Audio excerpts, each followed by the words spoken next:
Action, action. Good afternoon, Miles Fox here. I'm here to tell you about our 1995 Subaru Impreza Special Edition. What makes a special edition? It's a 5-speed manual, but with power doors, mirror, and cruise control. This car was originally a 5-speed 1.8 with a 411 final gear.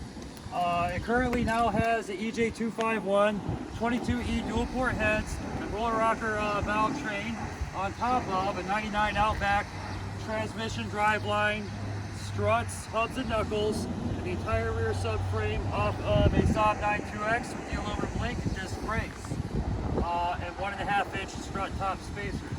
This car has 217,000 original miles up until the last year, as the speedometer cable failed with the transmission swap. Inside we have a set of seats off a 1999 Forester, bolts right in. The back seat came off a 94 Impreza LX for the fold down seat through to the trunk.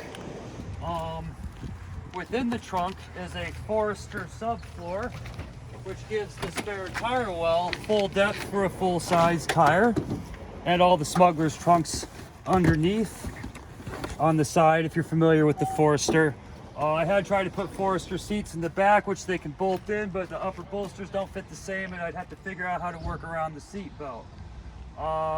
In the back, I have a U-Haul 1.25-inch hitch with a 2-inch receiver welded to the top and grafted into the bumper for a dual hitch.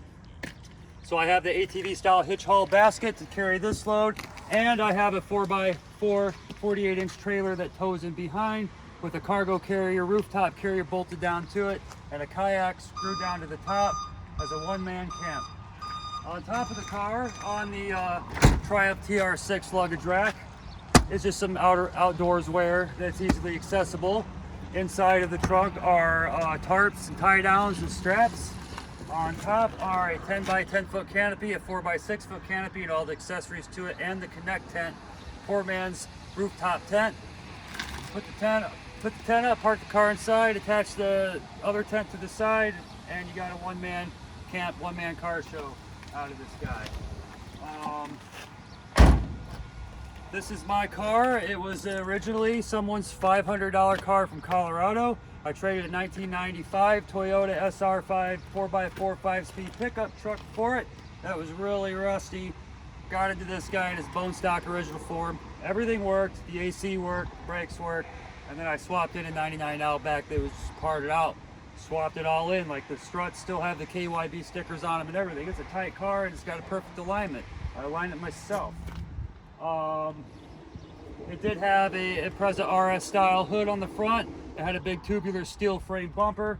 I had this car up north that lived up there as an ATV for the time. Brought it to town. It got crashed into on the street in a DUI incident overnight and crushed that whole steel beam bumper and folded it in, which saved the rest of the car. Otherwise the engine would be stuffed under the floorboard. So I finally fixed it, hammered it all out with a sledgehammer and a dolly, and put a regular GC bumper on it. Here we are today. I'm back into the daily drive with this car. But wait, there's more. I also have a 94 Impreza with the a couple good stuff swapped to it. A 96 Impreza Outback Sport Wagon with the Forester struts in it. A 96 96 Legacy Outback with a 251 dual overhead cam swap into it. Also have a 91 Legacy sedan and a 1986 Subaru GL Coupe with a full RX driveline and Impreza engine swap into it as well. Keep up with us at H&H Auto, Miles Fox on YouTube. Like and subscribe, Facebook, all the social medias, and we'll bring you a lot of fun stuff. Maybe even a junkyard build, crazy stuff. Maybe we can represent at the Flat 4 meet in Madison on the 7th of August for your premier new Subaru parts.